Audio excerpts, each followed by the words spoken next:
یورثھا من یشاء من عبادی، اے میری قوم زمین فرعون کی نہیں ہے، یہ گریوی میں فرعون کو ملی ہوئی ہے. زمین کا بادشاہ کون ہے؟ اللہ ہے. تو جب اللہ ہے وہ جب چاہے گا سیکنڈوں میں چھین لے گا اس سے. وہ نہیں چھین رہا، اس میں کوئی حکمت ہے. تو جو اللہ کا کام ہے وہ اللہ کو کرنے دو، جو تمہارا کام ہے وہ تم کرو. ہمارا کام ہے بھکاریوں کی طرح، اس کا کام ہے زمین چھیننا، ہم اپنا کام کریں گے اور وہ اس کو اس کا کام کرنے دو، کیونکہ مالک وہ ہے، جب چاہے گا سیکنڈوں میں چھین لے گا.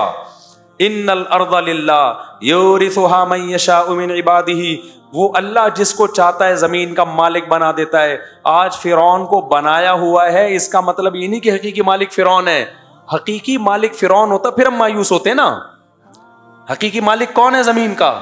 اللہ ہے. تو ہمیں مایوسی کی کیا ضرورت ہے بھائی؟ وہ نہیں چھین رہا، کوئی حکمت ہے، ہمیں آزما رہا ہے. وہ جب چاہے گا 2 منٹ میں چھین کے ہمارے حوالے کر دے گا.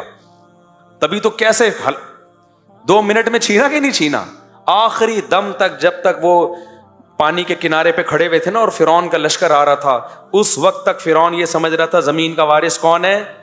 میں ہوں. مصر کا مالک کون ہے؟ میں ہوں. پھر جب پانی میں راستے بنے، بنی اسرائیل پار ہو کے گزر گئے، اس وقت بھی فرعون بھی یہ سمجھ رہا تھا کہ مصر کا مالک کون ہے؟ بولو، میں ہوں. جیسے آج اسرائیل سمجھ رہا ہے کہ بیت فلسطین کا مالک کون ہے؟ اسرائیل ہے. فرعون تو اس سے بڑے پاورفل تھا، وہ بھی آخری اینڈ تک یہی سمجھتا رہا کہ زمین کا مالک کون ہے؟ میں ہوں. راستے بن گئے، اس وقت بھی فرعون سمجھ رہا تھا مصر کا مالک کون ہے؟ میں ہوں. بنی اسرائیل بھی یہ سمجھ رہے تھے، حضرت موسیٰ بھی یہ سمجھ رہے تھے کہ فی الحال زمین کا مالک کون ہے؟ فرعون.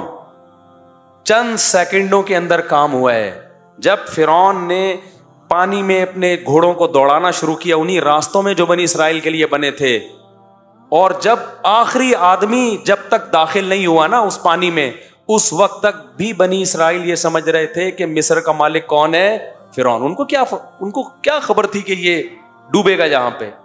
اللہ نے موسیٰ کو صرف یہ بتایا تھا کہ سمندر پہ لاٹھی مارو راستے بنا دوں گا. اب تک یہ وحی نہیں آئی تھی کہ اس کو تباہ بھی کروں گا، جو ظاہر اس آیت سے جو پتا چل رہا ہے. تو اس وقت تک سب یہ سمجھ رہے تھے. این وقت پہ جب آخری شخص پانی کے اندر داخل ہوا ہے نا، اور اس امید پر کہ اب ہم وہاں سے نکل جائیں گے، اس وقت اللہ نے سمندر کے 2 پارٹوں کو ملا کے بتا دیا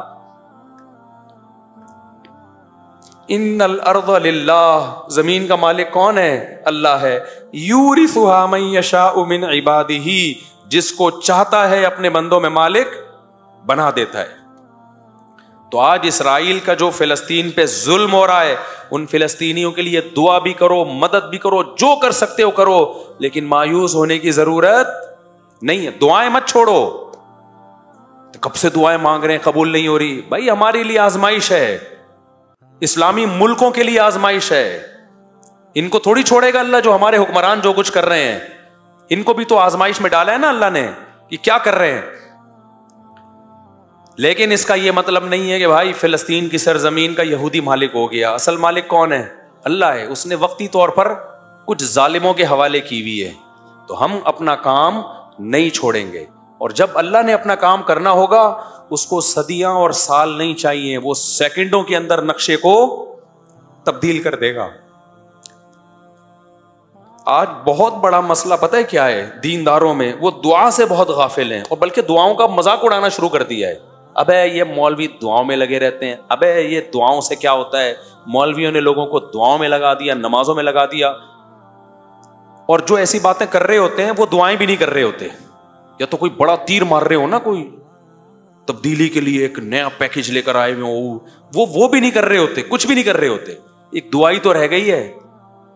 دعاؤں سے کبھی غافل. میں نہیں کہتا کہ صرف دعا سے سب کچھ ہوتا ہے، اسباب بھی اختیار کرنے پڑیں گے، لیکن آج کسی حد تک اسباب ٹوٹے پھوٹے لنگڑے لولے اختیار ہوتے ہیں. دعاؤں سے کیا ہو رہے ہیں لوگ؟ غافل ہیں. تو دعا مانگنے کی عادت ڈالو.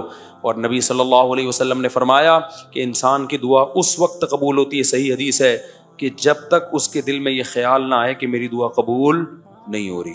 جب یہ خیال آتا ہے نا یار مانگ رہا ہوں قبول نہیں ہو رہی، پھر قبول نہیں ہوتی. تو اس لیے یہ جو آیتیں میں جلدی سے بس 2-3 آیتیں پڑھ کے بیان کو ختم کرتا ہوں. ان کا خلاصہ یہی ہے کہ نوح علیہ السلام ناکامی کے اسباب میں اللہ کہتے ہیں جب قسم پرسی میں ہمیں پکارا فاستجبنا لہ، ہم نے نوح کی دعا کو قبول کیا. کب قبول کیا؟ 950 سال کے بعد. کتنے سالوں کے بعد، لیکن کیا نا اللہ نے. یعقوب علیہ السلام ساری زندگی دعا مانگتے رہے، قبول بڑھاپے میں کیا.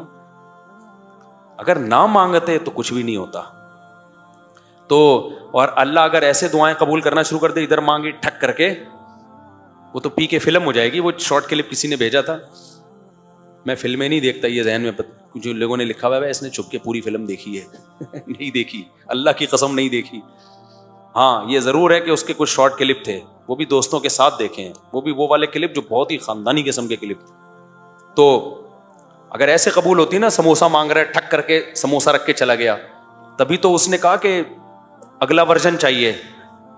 بیٹروا ختم ہو گیا، کیا کہہ رہا تھا وہ بیٹروا.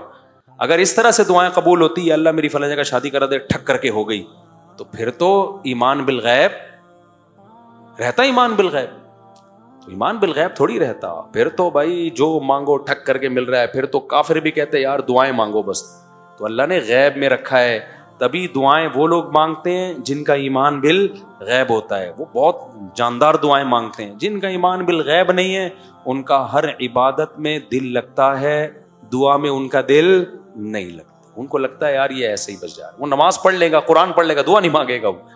تو اللہ تعالیٰ فرماتے ہیں فاستجبنا لہ، ہم نے ان کی دعا کو قبول کیا. ونصرناہ من القوم الذین کذبوا بآیاتنا، اور جو لوگ ہماری آیات کا انکار کرتے تھے ہم نے نوح کی ان پر مدد کی. نوح علیہ السلام کمزور تھے، ہم نے ان کی مدد کی. آگے اللہ نے سلیمان اور داؤد علیہ السلام کا تذکرہ کیا کہ ہم نے کیسے کیسے ان کو نوازا. پھر اللہ نے ایوب علیہ السلام کا ذکر کیا کہ ایوب علیہ السلام کئی سال بیماریوں میں رہے. آج بہت سے لوگ کہتے ہیں ہم اتنی بیماری ہیں اس کا مطلب خدا ہم سے ناراض ہے. نہ میرے بھائی، مالی پریشانیاں، جسمانی پریشانیاں یہ اللہ کے ناراض ہونے کی دلیل نہیں. اللہ آزماتا ہے کسی کو دے کے اور کسی سے لے کے. تو ایوب علیہ السلام کی زندگی بیماریوں میں اتنے پریشان ہو گئے، اللہ سے دعا مانگی انی مسنی الضر، اے اللہ مجھے بہت پریشانی پہنچی ہے. وانت ارحم الراحمین، تو سب سے زیادہ رحم کرنے والا ہے. اتنے پریشان ہوئے تھے نا ایوب علیہ السلام کہ انسان بیماری میں تھوڑا چڑچڑا بھی ہو جاتا ہے.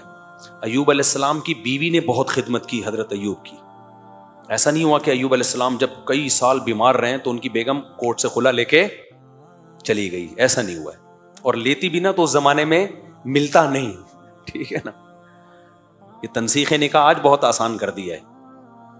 تو وفا کی ان کی بیوی نے بہت خدمت کی. آج نہ شوہر بیوی کے ساتھ وفا کرتا ہے، جب تک اٹریکٹیو ہے بیگم سے محبت، جہاں کوئی بیچاری کو کچھ مسئلہ ہو گیا جان چھڑانے کی کوشش. اور عورت بھی یہی کرتی ہے، جب تک کماؤ پوت کھلا رہا ہے میرا میاں ہے. جہاں بیچارے پر غربت آ گئی، کوئی بیماری آ گئی، ٹھک کر کے کھلا. ابھی ایک صحافی کا، ایک وکیل کا کلپ آیا ہے، اس نے کہا اس وقت جو طلاقیں ہو رہی ہیں نا، طلاقیں، ان میں 70% طلاقوں میں پہل عورتیں کر رہی ہیں. یہ جو بعض اسکالر کہتے ہیں نا مرد جلد بازی میں طلاقیں دیتے ہیں، کم ہے ریشو. عورتوں کا جلد بازی میں خلا لینے کا ریشو زیادہ ہے. سرکار نے یہ بھی الزام لگایا تھا نا کہ مرد دھڑ جب چاہیں طلاقیں دیتے ہیں. حالانکہ ایسا ہوتا نہیں ہے. ایسا ہو رہا ہوتا سارے رنڈوے بیٹھے ہوئے ہوتے ہیں یہاں پہ. طلاقیں بہت ہو رہی ہیں لیکن برداشت کرنے والے مردوں کا ریشو طلاقیں دینے والے مردوں سے بہت زیادہ ہے. بہت زیادہ ریشو ہے. اتنے مرد میں اللہ نے برداشت زیادہ رکھی ہے. خواتین کو خلا کا جو یک طرفہ خلا کا اختیار دے دیا نا، اس کے نتیجہ میں نہیں، کوئی مولوی نہیں کہہ رہا، ایک وکیل کہہ رہا ہے. وکیل کہہ رہا ہے، لبرل وکیل ہے. وہ کہہ رہا ہے بھائی جو رجسٹرڈ طلاقیں ہیں ان میں 70% کس کی طرف سے ہیں؟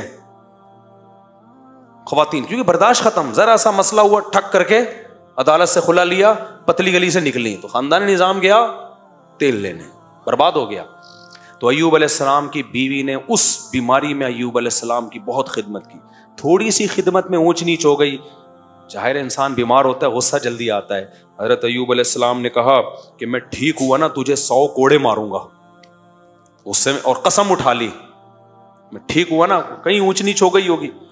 بعد میں حضرت ایوب کو بڑی ندامت ہوئی کہ یہ تو بڑی وفادار بیوی ہے، لیکن قسم بھی اٹھا چکا ہوں. اب قسم بھی تو اللہ کے نام کی ہوتی ہے نا، تو اب قسم بھی اٹھا لی ہے، قسم توڑنا بھی بہت بڑا جرم ہے، اور بیوی کو کوڑے مارنا بھی اچھا بیوی اتنی اچھی بیوی ہے بھائی. تو اللہ نے حضرت ایوب علیہ السلام کو ہیلا بتایا. خذ بیدک ضغثا، دیکھو اللہ کی نظر میں ان کی بیوی کا کتنا بڑا مقام تھا. یہ تو ایک جزوی واقعہ ہے، اللہ حضرت ایوب کو بتا دیتا ان کا پرسنل معاملہ ہے. کیا ہیلا بتایا کہ ایک جھاڑو لو جس میں 100 تنکے ہوں، ایک ہی دفعہ میں لگا دو، بس قسم کیا ہو جائے گی. اور بیوی کو بتا دیں گے بھائی بیگم میں مارنا نہیں چاہتا، لیکن ایک قسم ہے اس کے کفارے سے بچنے کے لیے. تو جب پہلے سے بتا کے یہ سب کچھ کیا جائے تو بیگم کو انسلٹ محسوس نہیں ہوتی. تو اللہ نے کہا کہ ایک 100 سیخیں لو اور جگا کے ایک ہی دفعہ یوں کر کے لگا دو، 100 لگ گئے گے نا، بس ختم، بس کافی ہے اتنا. تو یہ تو پرسنل معاملہ تھا نا حضرت ایوب کا، اللہ نے اس کو قرآن کا حصہ بنا دیا. اس سے پتہ چلتا ہے کہ اللہ کو وفادار بیوی اتنی پسند ہے کہ اللہ اپنے پیغمبر کو ہیلا بھی بتا رہے ہیں اور اس کو قرآن کا حصہ بھی بنا رہے ہیں، یہ بتانے کے لیے کہ یہ پروٹوکول ایوب علیہ السلام کی بیوی کو میں نے دیا ہے. اور یہ طریقہ بھی بعض دفعہ مفتی ہیلے بتا رہے ہوتے ہیں نا، مفتی جو غلط مفتی بھی ہیلے بتا رہے ہوتے ہیں بعض دفعہ، ابے تو ایسا کر، حلالوں کے ہیلے جیسے بتا رہے ہوتے ہیں. اور بعض دفعہ ہیلے ایسے بتا رہے ہوتے ہیں کہ زکوٰۃ کے ہیلے، غریب کو دے 1 کروڑ روپے، اس نے لیا، مالک بن گیا، اس کے ہدیہ لے لے، جلیبیاں کھا بیٹھ گئے. بھائی ہو گیا نا، بھائی آپ نے اس کو مالک بنایا، زکوٰۃ ادا ہو گئی، اب اس کی مرضی، جس کو چاہے دے، وہ اپنی خوشی سے اگر آپ کو دے دے تو ہو گیا نا. کل ایک بندہ آیا کہہ رہے ہمارے مدرسے کے طلبہ ہیں، زکوٰۃ لیتے ہیں ہم لوگ، طلبہ کو مالک بنا کے پھر ہم مدرسے کی تعمیر میں لگا سکتے ہیں؟ میں نے کہا نہیں لگا سکتے. کہہ رہے نہیں، جب طلبہ کو مالک بنا دیا، زکوٰۃ تو ادا ہو گئی. میں نے کہا تو تجھے کوئی اتنی بڑی رقم دے اور مالک بنا کے اور پھر واپس لے تو تو دے کے دکھا واپس. بولے جب میں ہوں تو میں کیوں دوں؟ وہ بچہ کو پتا ہے میں ایویں ڈرامے بازی ہو رہی ہے میرے ساتھ، اس کو ہیلا کہتے ہیں نا، یہ ناجائز ہیلا ہے. بچے کو پتا ہے، ورنہ 1 لاکھ روپے کسی بچے کو دو، وہ کہے گا میں پاگل ہوں، میں مدرسے کی دیوار میں لگاؤں، میرے PCO مثلا میرا ابا غریب، میری اماں غریب. تو یہ ناجائز ہیلا ہے. تو جیسے بعض 2 نمبر قسم کے مفتی غلط ہیلے بتا رہے ہوتے ہیں، لیکن یہاں ہیلا کون بتا رہا ہے؟ اللہ. کس کو؟ پیغمبر کو. کس کو بچانے کے لیے؟ ان کی بیوی کو بچانے کے لیے. تو جو بھی وفادار ہوگا، میاں ہو یا بیوی، اللہ کو وفاداروں کی قدر ہے. مشکلات میں مارکیٹ سے شارٹ ہونے والوں کی اللہ کو قدر نہیں ہے.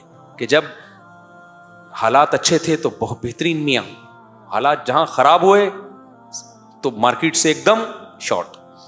جج بیٹھا ہوا ہے ٹھپے لگانے کے لیے. جج جیسی کسی کی بیوی جائے نا، جج کی بیوی کو بھی کوئی اور جج طلاق دے رہا ہے آج کل، پورا سیٹ اپ ہی بڑھ گیا. ہاں بجلی میں بتاتا ہوں، وہ مسئلے بھی ابھی صبر کریں.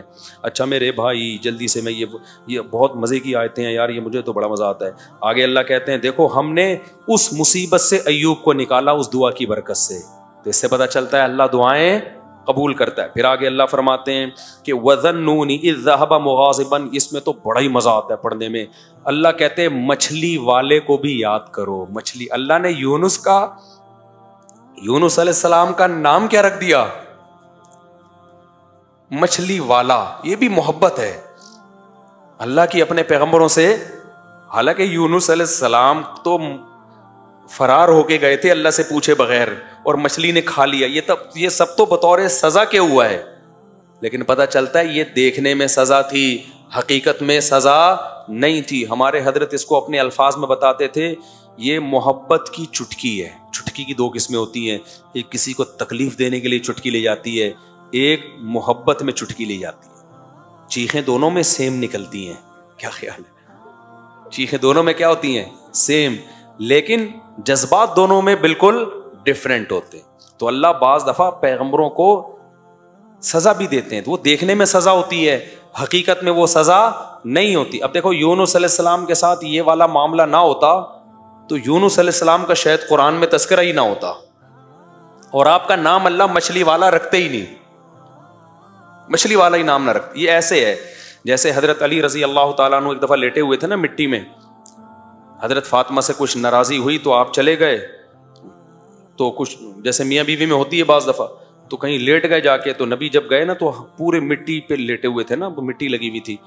تو حضرت علی کو نبی نے فرمایا ابو تراب، مٹی والا. اب یہ لفظ بظاہر توہین ہے، لیکن حضرت علی کو اندازہ ہو گیا، یقین تھا کہ یہ توہین کی نیت سے نہیں ہے، یہ کیا ہے؟ محبت کی.